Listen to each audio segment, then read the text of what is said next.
Assalamu alaikum. Dear students, today we are going to learn a new lesson after verbal sentences, and this lesson is Arabic tenses. As you know, every language is dependent on how verbs function and how they make the sentences and how they define the action of a person in time. As we already mentioned, that in time means that whether the action was produced or action happened in past or it happened in present or it is in progress in present or it will happen in future. So there are two tenses in every language. Same is the case with Arabic. We have two tenses, that is, one is mazi and one is muzariya. And mazi we call past and muzariya we call imperfect. This is mazi, that is perfect, and this one is present, muzariya. As you know, dear students, the Arabic tenses, we derive the future from muzariya, mustaqbil. What we call in muzariya, we have two different types. One is mustaqbil and one is hazir. Al-hazir, al-mustaqbil. So Arabic tenses, you can know that is past, and another is present, and the next one is future. So dear students, the main thing that I mentioned here is past and is present. Is past and present. These are two main types of tenses, whether we define English tenses or we define the tenses in Arabic. This is mazi and this is muzariya, and this is mustaqbil.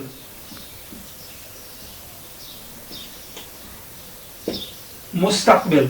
So this is in present, and we have the exact term for this. This is al-hazir, and this is al-mustaqbil. So dear students, the base of the verbs, as we know, that is the past of the masculine singular. The past of the masculine singular. That is the base, that is the standard of the verb. From that verb we derive the different roots. As we already mentioned that there are 15 derivatives of that, but we won't mention that. We will go directly into the tenses and its types. As you know, in every type, I will rub it here. If we take now the base of the tenses and the past, we find 4 different types there. Exactly the 3 types, but 4 different types. One is indefinite, and one is continuous, and one is perfect, and one is perfect continuous.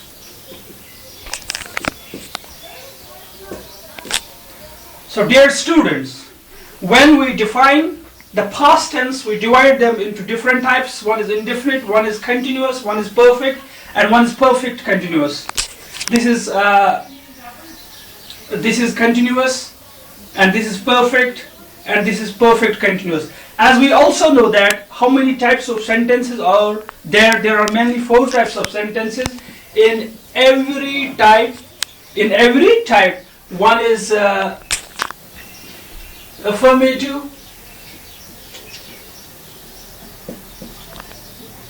and then there is negative, that's called manfi, and then there is interrogative,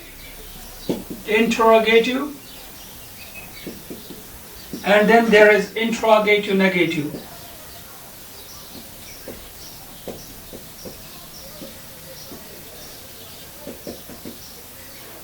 Interrogative negative. So dear students, you can repeat with me that today our topic is Arabic tenses. As we know, there are 2 main types there. One is past and one is present. The action which happened in past is this, and the action which is in progress are this time, or it happened just before, that is in present, and the action which could happen in future or which will happen in future, that is the mustaqbil, and this is mazi, and that was muzariya or al-hazir. Now, as you know that I told you there are 4 different types, and one is indefinite, and one is continuous, and one is perfect, and one is perfect continuous. Also, the man, 4 types of sentences. One is affirmative, where we accept things. For example, if I have to say that kataba, he wrote, and I can say I ate, she ate, or they played, and we accept here things. That's called affirmative or positive. And then there is negative, where we negate things and we say no to things, or we say that he did not work. And then there is interrogative, where it's istifham or jumla istifhami, and that is interrogative sentence. Then there is interrogative negative. So dear students, as you know that I will just write here the tool here, that's called Haamid's tool. Haamid's tool. This is my own tool to learn things in a very quick manner. There you may come across in Saraf in now there the tool like Alif, Noon or Ya, but this is a different tool to define you the what we call in Arabic or Urdu Gardan, and that way you have to repeat, and when you repeat those things and you remember, you don't have to repeat here. I will just write here. This is awattana, and the second thing is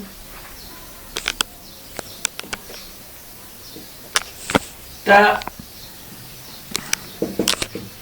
tuma tum, and the third thing is te tuma tunna, and there is then fourth one, that is tuna. Now you can repeat with me the Haamid's tool for different things, as you know, for singular verb, for plural verb, for dual verb, for plural verb, for singular feminine verb, and then dual feminine verb, and then plural feminine verb, and then for the second person plural, singular, and dual masculine, and then second person singular, dual, and plural feminine. Then it is the third. Then it's the first person singular, plural, both masculine and feminine. Now I will see exactly how to use this tool in order to learn quickly. For example, I said that there is the standard of the verb is the past masculine singular. If I write here, just remember it is kataba. This is the past, this is the singular, and this is for the masculine one, he. So this is the first standard. And you can find it in the dictionary. The exact meaning for this is that he wrote. But you can see in dictionary there is to write. That is to make you understand things in a different way, but exactly the meaning is he wrote. Now, you consider always the first masculine singular past is at the first place, which I did not write here. Is at that first place. That is here. But I started from awattan. Now for duals. Now for